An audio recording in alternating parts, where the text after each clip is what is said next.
¡Atención! ¡Marchen! Anteriormente, en la guerra que creó los Estados Unidos, 20 años antes de encabezar una revolución, un joven George Washington se vio envuelto en una guerra muy diferente. Su misión era obligar a los franceses a abandonar los bosques de Pensilvania. ¡Fuego!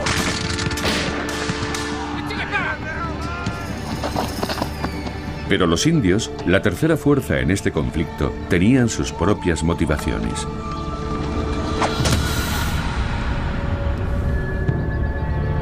El joven Washington no tenía ni idea de la cadena de acontecimientos que había puesto en movimiento. Este incidente ocurrido en 1754 provocó una guerra que se extendería hasta el Caribe, África, Europa y la India. El resultado de la guerra decidiría cuál de los dos grandes imperios europeos iba a dominar Norteamérica.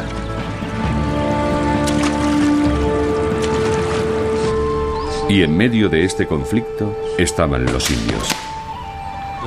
Los franceses reclaman la tierra que se extiende a un lado del río y los ingleses la que hay al otro. ¿Dónde está la tierra de los indios? Las tropas que tengo el honor de mandar tomarán Fort Duquesne, expulsando a los franceses de la confluencia del Ohio. El general Edward Braddock pretendía expulsar a los franceses de una vez por todas. George Washington se sentía orgulloso de ser su asistente. ¡Bayonetas! Pero fueron los indios los que decidieron el resultado de la batalla. La abrumadora superioridad del ejército británico no sirvió de nada ante las tácticas de los franceses y los indios. ¡Defended las líneas, soldados! Lo que debería haber sido una fácil victoria se convirtió en una sorprendente derrota. El futuro de Gran Bretaña en Norteamérica estaba en peligro.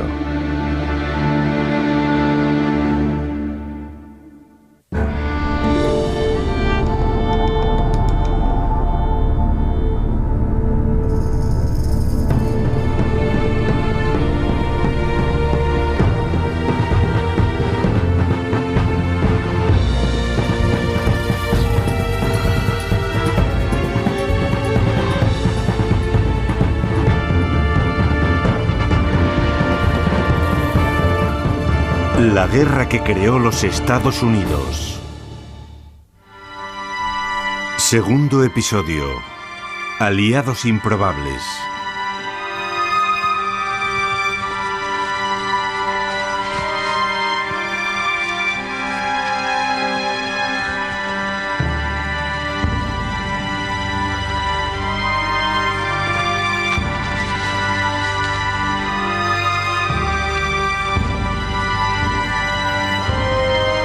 Los británicos tienen un nuevo general, un influyente comerciante irlandés sin ninguna experiencia militar.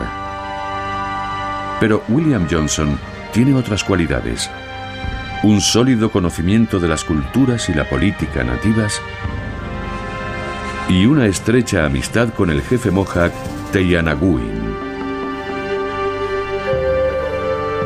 A priori parecen aliados improbables,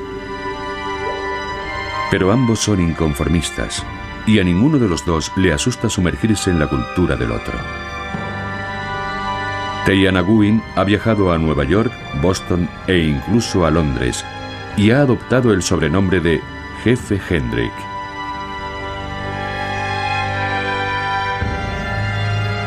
Johnson espera que Hendrik le ayude en una ambiciosa expedición que está planeando.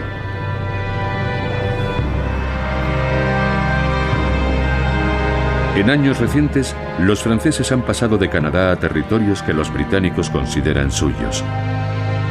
En el verano de 1755, Gran Bretaña lanza una triple ofensiva para hacerles retroceder. Mientras el general Braddock marcha hacia el territorio de Ohio, otros ejércitos avanzan sobre Nueva Escocia. La misión de Johnson es tomar el control del lago Champlain, una estrategia arriesgada que requiere un poderoso ejército.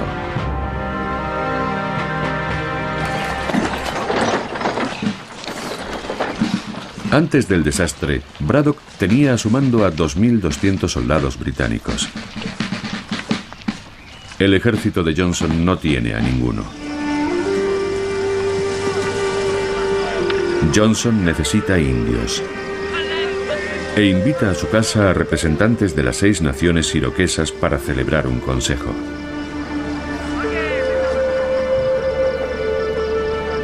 Como buen comerciante, ha tomado un gran aprecio a la costumbre india de intercambiar regalos.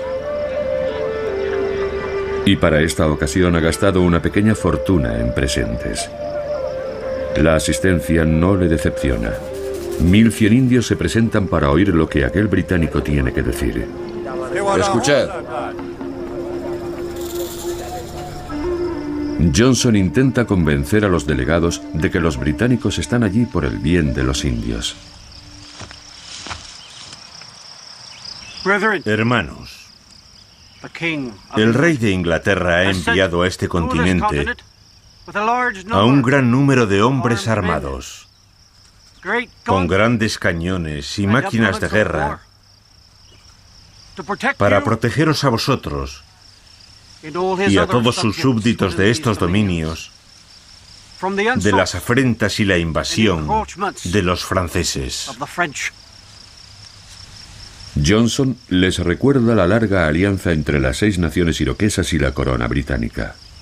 Estos libros son el testimonio de que hace ya más de 100 años vuestros antepasados y los nuestros se conocieron.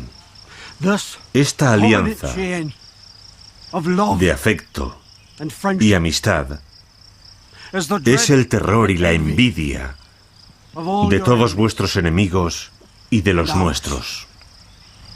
Desde hace mucho los iroqueses mantienen una política de neutralidad. Johnson debe convencerlos para que se unan a su bando. Gracias a esta unión firme y sólida, nunca ha habido rencor, ni se ha derramado una gota de sangre entre nosotros.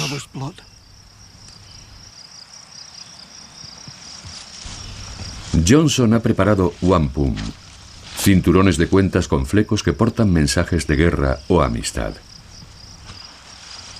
Yo os entrego este cinturón de wampum como testimonio. Los discursos se prolongan durante días, siguiendo meticulosamente el protocolo. Con este cinturón reconocemos que el gran rey de Inglaterra, nuestro padre, es nuestro señor y ponemos nuestra confianza en él.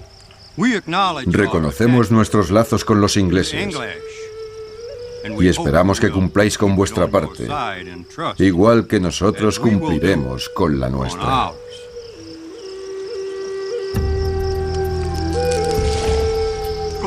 Venid conmigo. Mi caldero de guerra está en el fuego. Mi canoa está lista para surcar las aguas.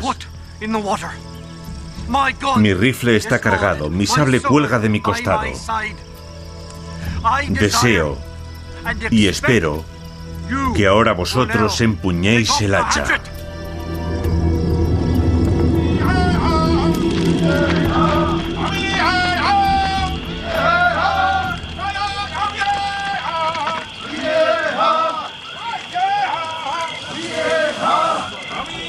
Johnson es algo más que un diplomático. Ha elegido establecer su hogar entre los indios. El jefe gran negocio, como estos le llaman, se casará posteriormente con una india y tendrá varios hijos mestizos. Pero ahora está intentando capitalizar su larga amistad con Hendrik.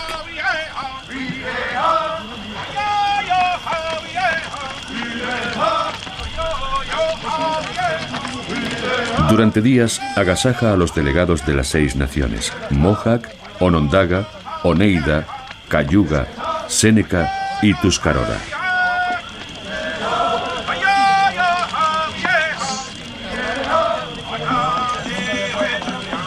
Pero lo que más preocupa a los delegados es la perspectiva de derramar sangre india luchando en una guerra entre hombres blancos. Al final, la mayoría se niega a romper su neutralidad. Encontré a todas las naciones, excepto a los Mohawk, extremadamente reacias a tomar parte con nosotros en la lucha contra los franceses. El resultado es decepcionante. Solo Hendrik y 200 de sus guerreros Mohawk acceden a combatir al lado de Johnson.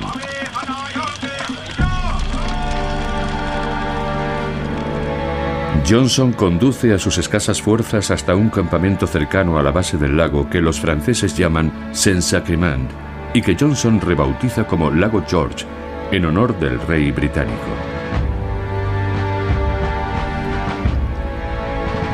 Desde aquí avanzará hasta el lago Champlain, donde planea atacar un fuerte de gran valor estratégico en la gran vía fluvial entre Nueva York y Canadá.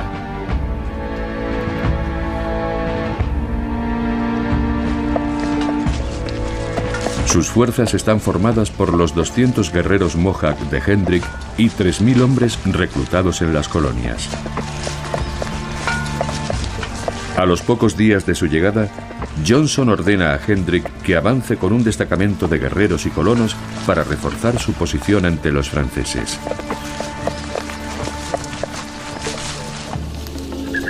Les aguarda una trampa mortal.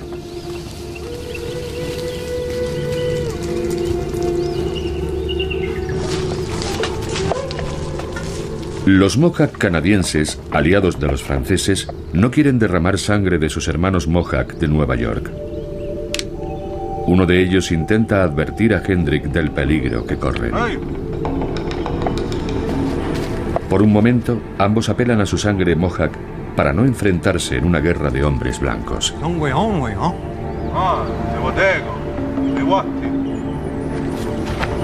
Pero ya es demasiado tarde.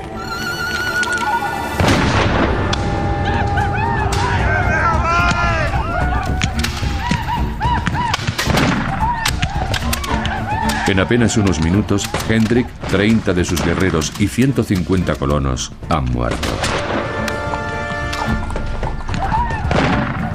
La batalla será recordada como la mañana sangrienta de la avanzada.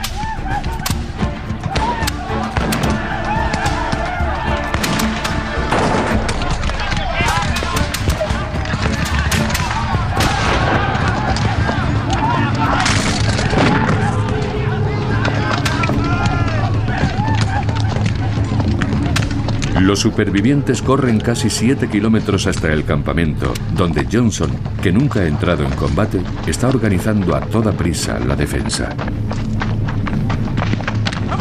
¡Vamos, muchachos! ¡Vamos, moveos, moveos, rápido! ¡Vamos! ¡Vamos! Dos compañías de granaderos franceses forman una columna y avanzan hacia la entrada del campamento. ¡Vamos, muchachos! Ahí está bien. ¡Vamos, vamos, muchachos! Cuando los franceses están a 70 metros, los hombres de Johnson están preparados. ¡Atención! ¡Ahora! ¡Fuego!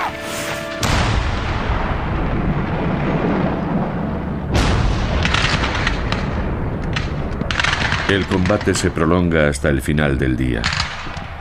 La batalla del lago George se cobró un elevado precio en vidas de ambos bandos.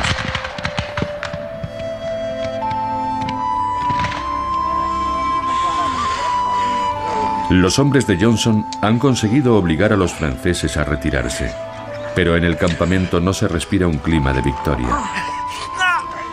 Johnson ha recibido una bala de mosquete en la espalda.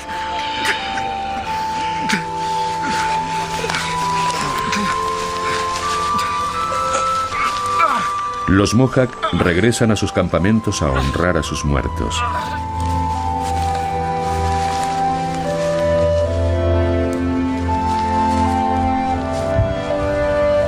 Los hombres de Johnson están demasiado maltrechos para continuar. Ante la imposibilidad de llegar al lago Champlain, Johnson decide construir un fuerte para consolidar su posición en el lago George. Durante los 4 años siguientes, el lago George seguirá siendo la línea divisoria entre los dos imperios.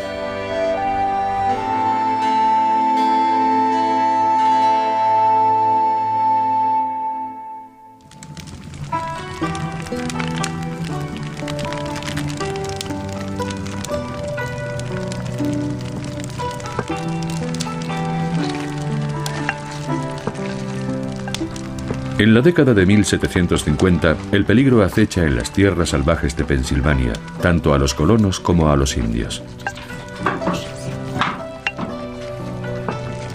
El relato de Mary Jemison es un vívido testimonio de la vida en la frontera en aquellos tiempos. Mi familia, como era habitual, se dedicaba a las tareas diarias.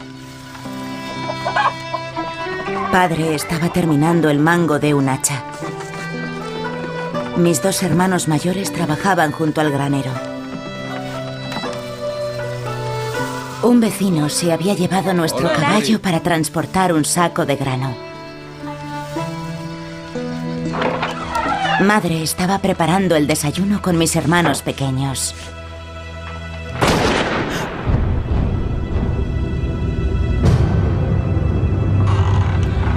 Dios mío, volved dentro. Mamá, ¿qué está pasando? ¡Mamá! ¡No! ¡Soltadme! ¡No! ¡Por favor, no!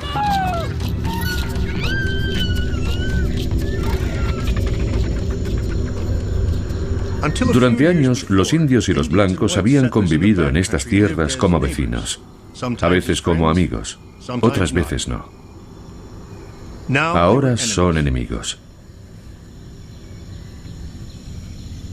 Para los indios, la guerra entre británicos y franceses les brindaba la oportunidad de expulsar a los colonos blancos de unas tierras que consideraban suyas. Atacando los asentamientos, trataban de asustarles y obligarles a irse.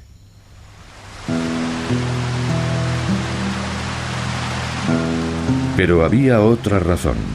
Los indios tenían por costumbre hacer prisioneros, tanto hombres como mujeres, para sustituir a los guerreros que morían en combate.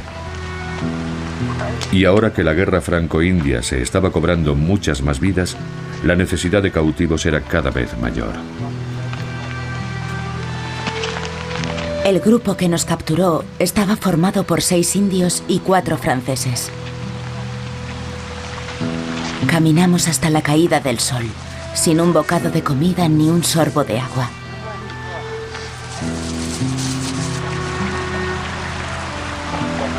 Al llegar la noche, nos detuvimos para acampar.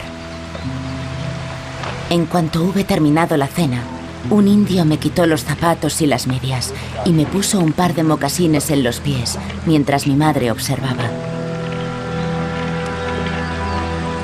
Recuerdo bien sus palabras.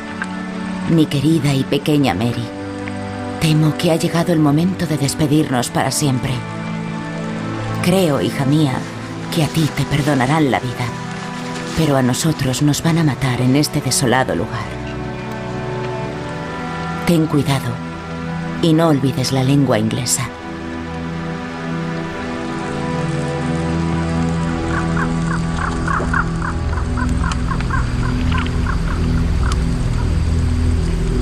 Para los indios, arrancar una cabellera tiene un importante significado. Al hacerlo, los guerreros se apropian de la fuerza espiritual de sus víctimas. Víctimas como la familia de Mary Jemison. Los indios sacaron varias cabelleras y se pusieron a prepararlas junto al fuego. Yo conocía aquellas cabelleras. Mi madre era pelirroja y pude distinguir fácilmente el pelo de mis 2 hermanos. Aquella visión era atroz, pero no tuve más remedio que soportarla sin protestar. En el transcurso de la noche me explicaron que no habrían tenido que matar a mi familia si los blancos no les hubieran perseguido.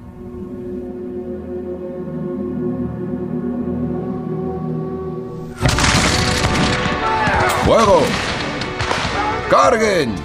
Mientras la batalla en el lago George terminaba en tablas, las fuerzas de Braddock habían sufrido una aplastante derrota. La frontera británica quedó indefensa desde Carolina del Norte hasta Nueva York.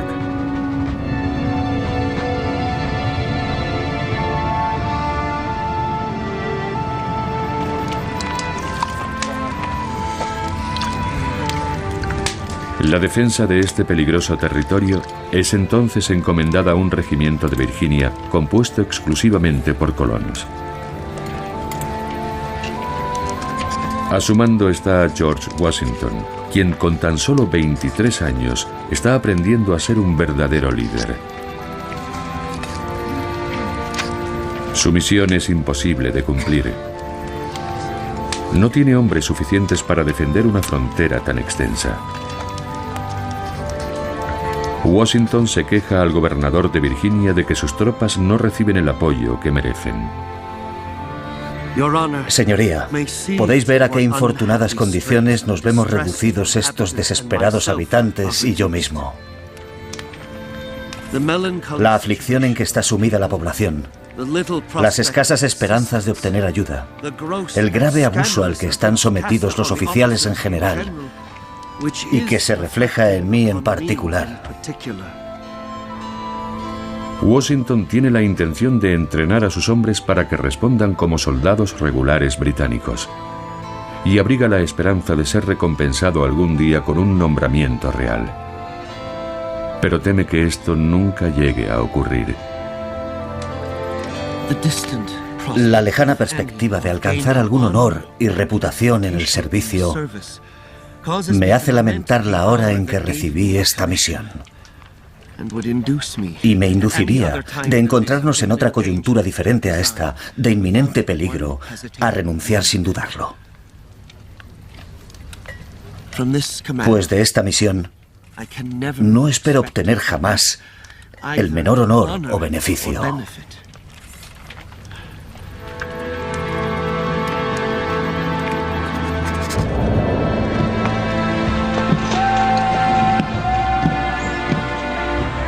Estando bajo el mando del general Braddock, Washington se había ofrecido como asistente. ¡Atención! ¡Presenten armas! A su lado había llegado a admirar el arte de la más estricta disciplina militar.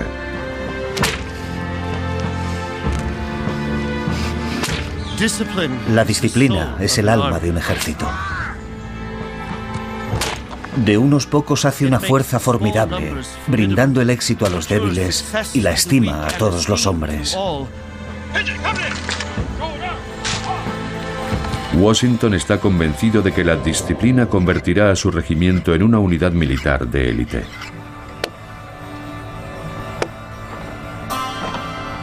Pero sus tropas son una mezcla de inmigrantes y vagabundos, y la insubordinación y la deserción son habituales.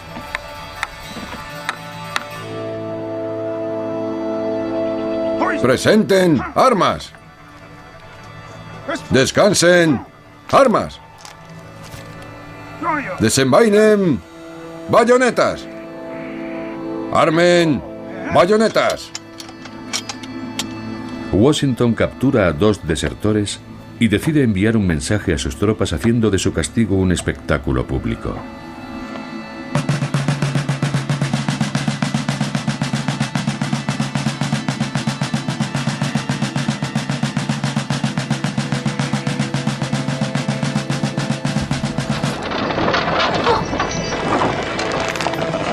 Espero que su señoría disculpe que los haya ahorcado en lugar de fusilarlos, escribe Washington más tarde al gobernador de Virginia, pues infunde un terror mucho mayor en los demás. Fue por dar ejemplo, por lo que así se hizo. ¡Compañía, marchen! Washington había adoptado como modelo la disciplina del ejército británico. Quería convertir a sus colonos en militares tan profesionales como los casacas rojas, los mejores soldados de la época.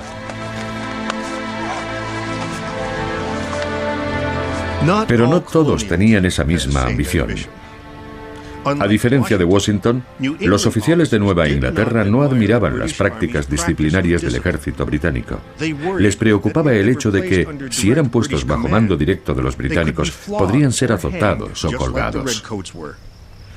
Por esta razón, se tomaron muy en serio la redacción de su contrato de alistamiento, que garantizaba que solo deberían servir bajo el mando de sus propios oficiales, y que la violación de las condiciones del contrato de alistamiento sería razón suficiente para disolver automáticamente el ejército colonial. En julio de 1756, el teniente general John Campbell, conde de Loudon, sustituye a Braddock como comandante en jefe de las fuerzas de Su Majestad. Al igual que su predecesor, espera que los soldados de las colonias se pongan bajo su mando, pero se llevará una desagradable sorpresa. En su cuartel de Albany, Loudon se ve obligado a esperar. Una experiencia nueva para su señoría. ¿Dónde está?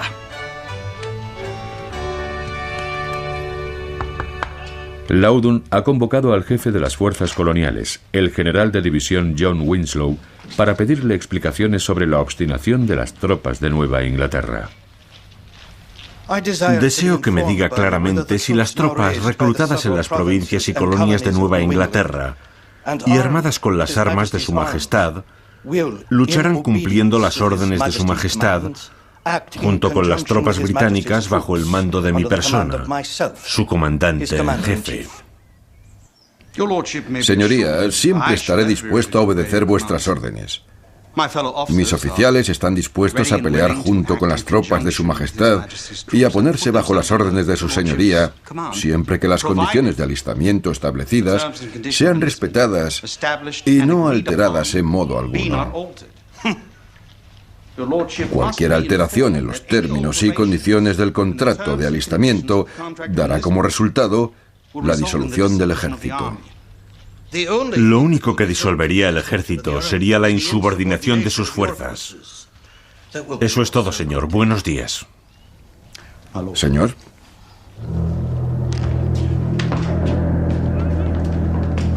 Loudon presiente que algo muy grave está ocurriendo en América. Y escribe asqueado: considero que esta gente debería ser considerada poco menos que instigadores a la rebelión.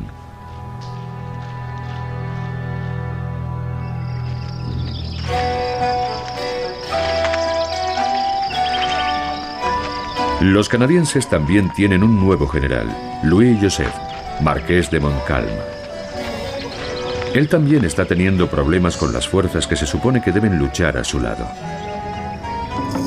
Aunque acude en persona a visitar a sus aliados, a los ojos europeos de Montcalm, los indios parecen bárbaros. No lo creeréis, pero cuando van a combatir, junto con su tomahawk y su rifle, llevan un espejo para embadurnarse la cara de variados colores, y se adornan la cabeza con plumas y las orejas y narices con anillos.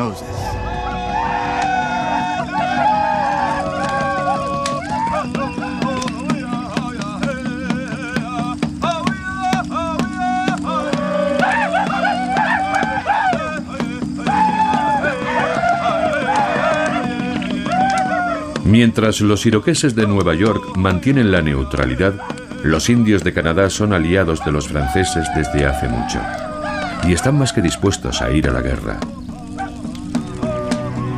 Pero el nuevo general francés no parece tener mucho aprecio a sus aliados. Hay que tener la paciencia de un ángel para tratar con ellos. Desde que llegué no he hecho más que devolver visitas, escuchar arengas y recibir delegaciones. Las damas iroquesas me han hecho el honor de regalarme cinturones de wampum, que me obligan a ir a sus aldeas a cantar la canción de la guerra. En la lucha se comportan con extremada crueldad, sin respetar a nadie, ni a mujeres ni a niños. Puede que a Montcalm no le gusten sus aliados, pero los utilizará cuando comience la ofensiva.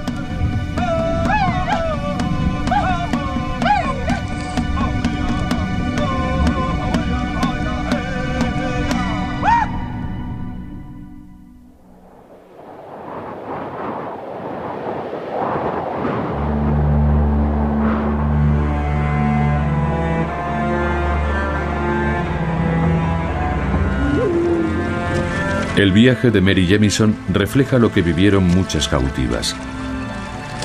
Raptada en la frontera de Pensilvania por guerreros Shawnee, la llevan a un poblado Seneca a más de 100 kilómetros de distancia.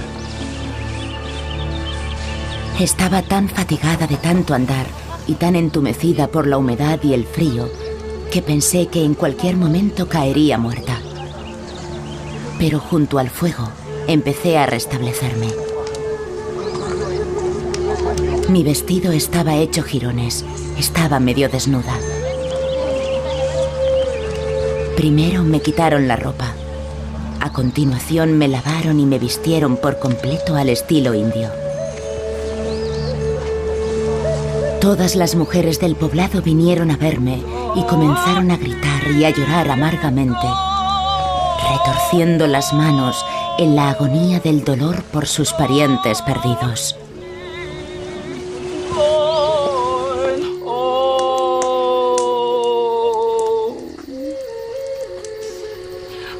Nuestro hermano está muerto. Se ha ido. Ya no volverá nunca más. Los indios toman prisioneros como represalia contra los colonos invasores o para intercambiarlos por armas o mercancías. Pero también por razones espirituales, para reemplazar a los guerreros muertos en la batalla. Enjuga tus lágrimas.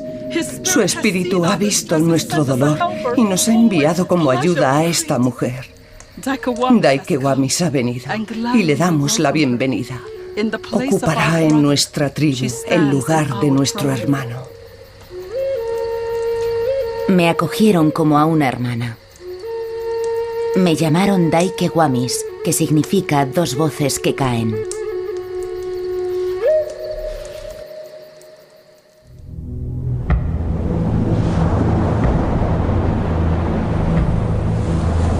Tras la derrota de Braddock y la nivelada campaña de Johnson, los británicos consiguen una rotunda victoria en Nueva Escocia, anteriormente la colonia francesa de Acadia. Los franceses abandonan la región. ¡Moveos! El gobernador británico está decidido a mantener el territorio bajo el dominio de la corona. Seguid andando. Y ordena la expulsión sistemática de todos los colonos francófonos. Los acadios, que habitan esta tierra desde hace un siglo, son desposeídos de sus granjas y barcas de pesca.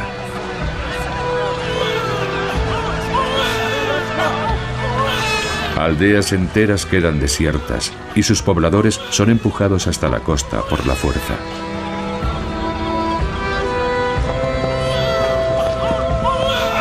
Aquellos que se muevan. La operación se realiza con implacable eficacia. ¡Vamos, muévete! A lo largo de los 3 años siguientes, 10.000 acadios son embarcados y dispersados por las colonias británicas. Muchos de ellos se establecen en Luisiana, donde reciben el nombre de cajunes.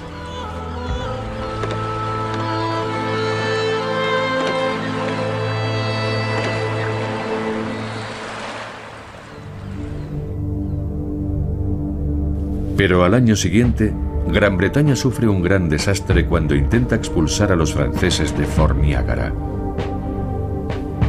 Los británicos ascienden lentamente por el río Hudson desde Nueva York, mientras las fuerzas de Montcalm bajan por el río San Lorenzo desde Montreal. Los franceses detendrán el avance británico en Fort Oswego. Con la ayuda de 250 indios, los franceses capturan el fuerte en solo 3 días.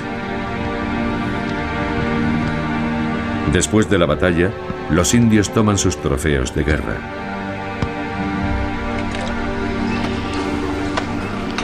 El pillaje y los prisioneros sirven para demostrar a su gente que han derrotado a sus enemigos. Pero lo que para los indios es su código de honor, Para Montcalm es un comportamiento salvaje que rompe todas las reglas de la guerra a la europea. Accede a pagar el rescate de los prisioneros británicos y se compromete a controlar a los indios la próxima vez. Al año siguiente, Montcalm pone en marcha el asalto al lago George. Esta vez le acompañan 2000 guerreros. En agosto de 1757, 150 canoas acompañan a una armada de barcazas francesas que se deslizan por el lago.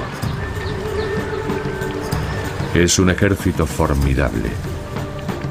Junto a los indios viajan casi 6.000 soldados regulares franceses y milicianos canadienses. Se dirigen hacia Fort William Henry, el fuerte que construyó William Johnson después de la batalla del lago George.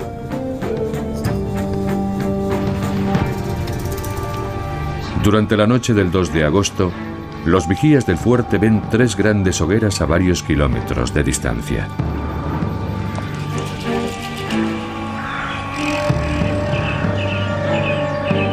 Con las primeras luces del día, distinguen la armada que se acerca.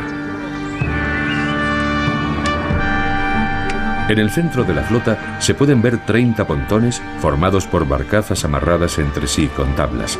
Cada uno de ellos transporta un pesado cañón o un mortero.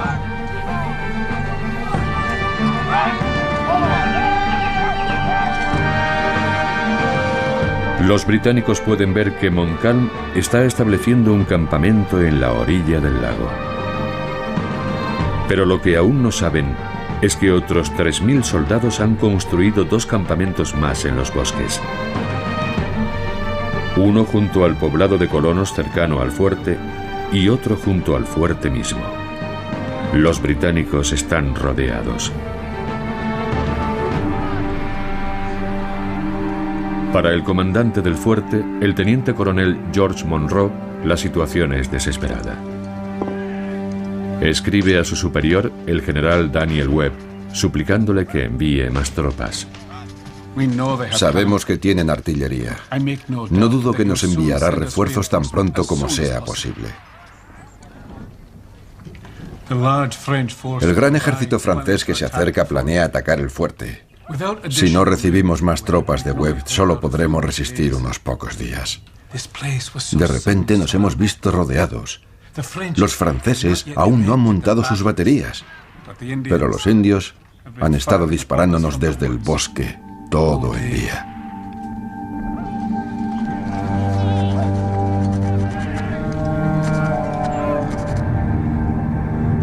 Un correo lleva la carta de Monro al general Webb, que se encuentra a 25 kilómetros en Fort Edward.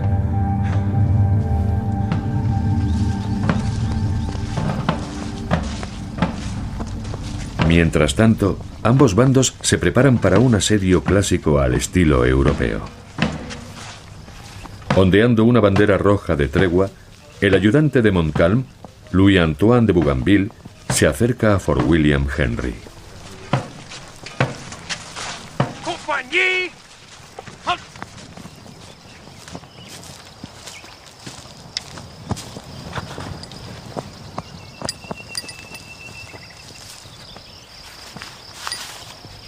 Para el oficial al mando, del general Montcalm. De acuerdo con el protocolo militar europeo, Montcalm ofrece a Monro la oportunidad de rendirse antes de que comience la batalla. Para presionarle, invoca el recuerdo del comportamiento de los indios en Fort Oswego. Considero una cuestión de humanidad pedirle que se rinda.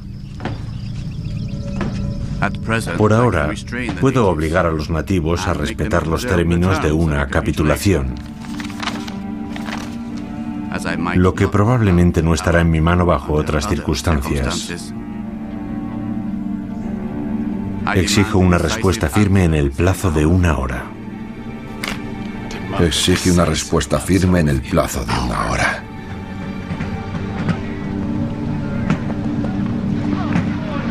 Aún a la espera de los refuerzos de Webb, Monro responde. General Montcalm, Le estoy especialmente agradecido por la consideración de su oferta, pero no puedo aceptarla. Poco temo la brutalidad. Además, tengo a mis órdenes soldados que están decididos como yo a vencer o morir. Combatiremos hasta el final.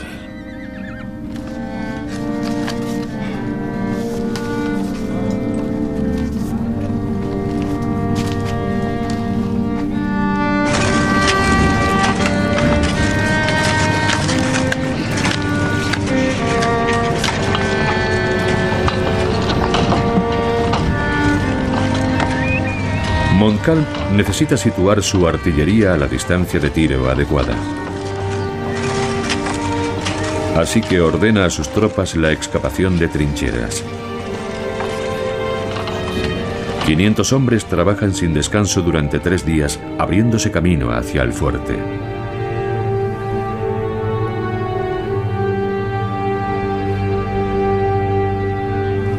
¡Atención! ¡Cebar la pieza! Durante el día, las fuerzas de Monro tratan de dificultar las acciones de los franceses. ¡Presentar bala! ¡Cargar bala! ¡Atacar! ¡Bien! ¡Avanzad la pieza! ¡Sí, señor! ¡Fuego!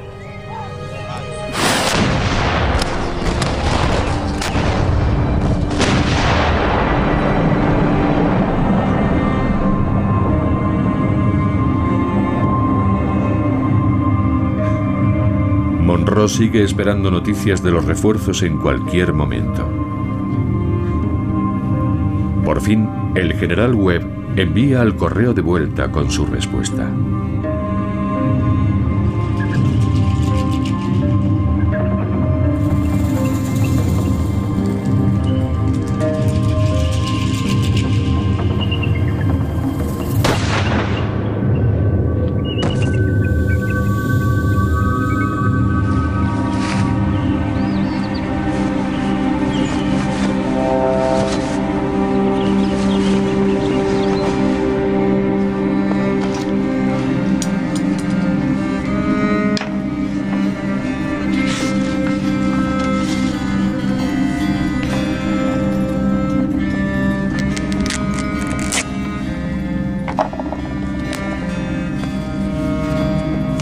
La carta de Webb viajaba cuidadosamente escondida, pero finalmente es descubierta. Su hallazgo da la ventaja a los franceses.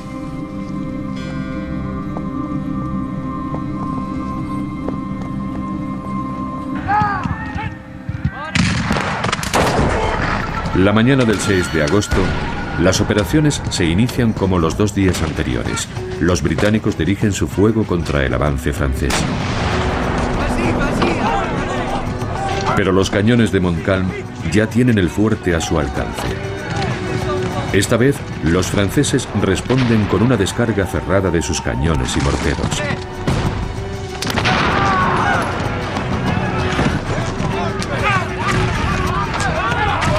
Desde posiciones abiertas delante del fuerte, tiradores indios hostigan a los artilleros británicos.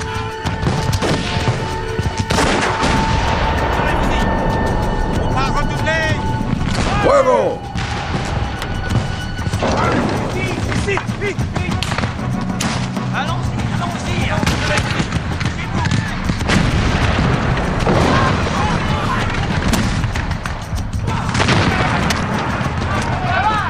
En el fuerte las bajas se multiplican.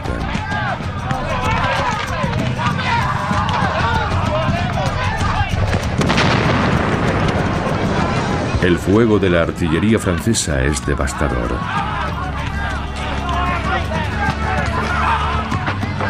En determinado momento, un proyectil alcanza la bandera del fuerte.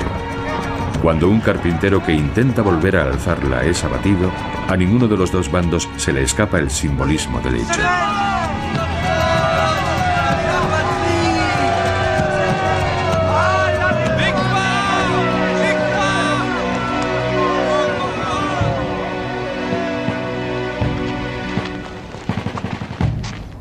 Montcalm elige ese momento para ordenar un alto el fuego.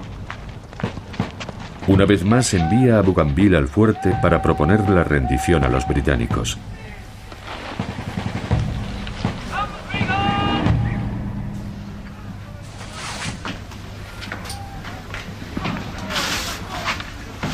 Bougainville hace entrega de la carta ensangrentada de Webb que llevaba el correo interceptado. Es entonces cuando Monro descubre que Webb no ha considerado prudente enviarle refuerzos. Por el contrario, le aconseja que negocie la rendición en los mejores términos posibles.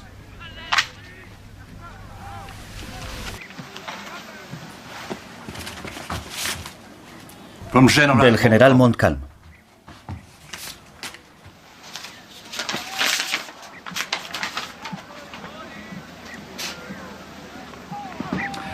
Lo lamento, señor. Espero que la carta del general Webb le persuada para que se rinda lo antes posible. Capitán Bougainville, gracias por su consideración. Han sido unos enemigos muy generosos. Ha sido un placer.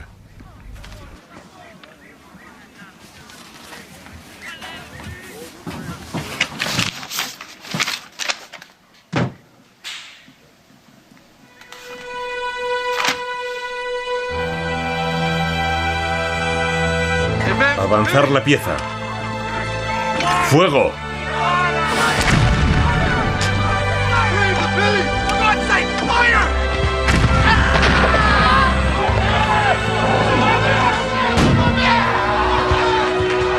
De acuerdo con el protocolo de los asedios, Monro solo podrá rendirse con honor cuando se haya abierto una brecha en las murallas del fuerte.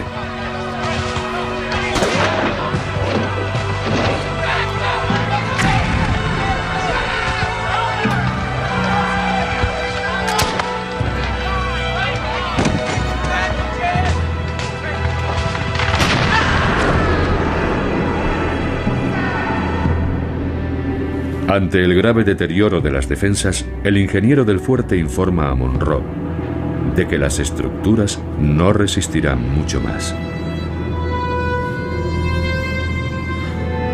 Y lo que es más determinante, los hombres de Monro están muy desmoralizados. La mayoría apenas ha podido dormir en los últimos 5 días. La rendición es la única alternativa.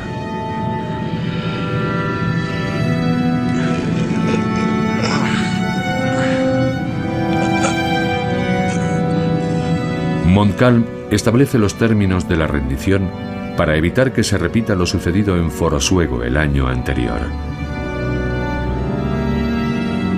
Para evitar que los indios tomen prisioneros, garantiza a los británicos una evacuación segura.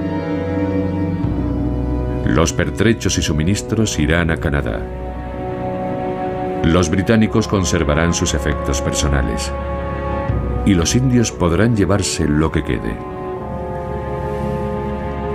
Montcalm reúne a los jefes indios y les comunica que no permitirá el pillaje ni la toma de prisioneros. Los jefes escuchan en silencio, pero se sienten traicionados. Muchos de ellos han muerto peleando y esperaban volver junto a los suyos con los honores de la guerra. Montcalm añade un insulto más al código del honor de los indios, ofreciendo a los vencidos un banquete al que ellos no son invitados. Caballeros, un brindis. Por nuestro digno adversario.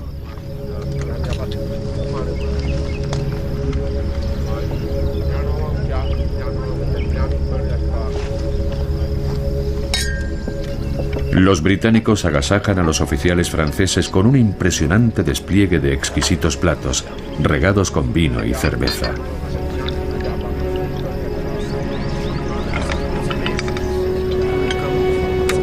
Los indios no tardan en sospechar que se está fraguando una conspiración entre europeos.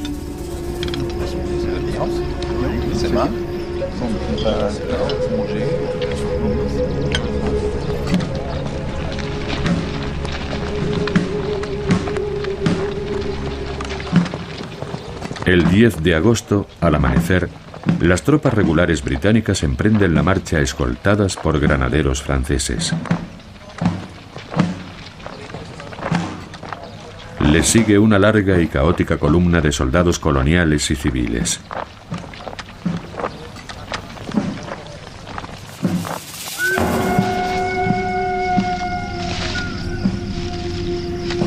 Pero los indios no piensan dejar escapar lo que consideran que se han ganado.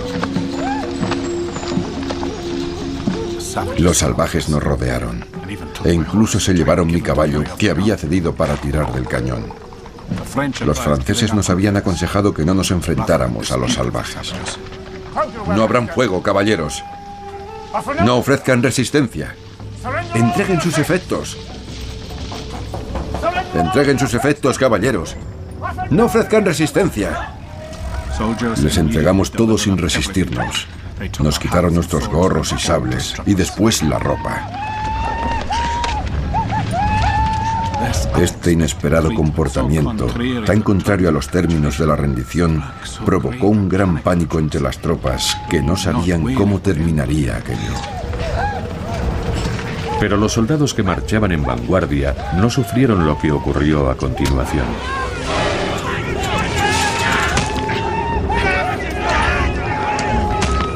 En la retaguardia, las tropas de colonos de Nueva Inglaterra son atacadas por todas partes.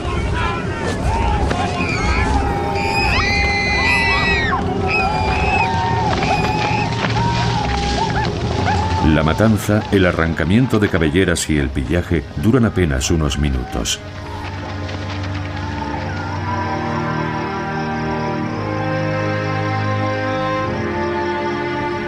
Informes tremendamente exagerados de hasta 1.500 muertos hicieron cundir la indignación entre los colonos de Nueva Inglaterra. La verdad es que hubo unos 75 muertos.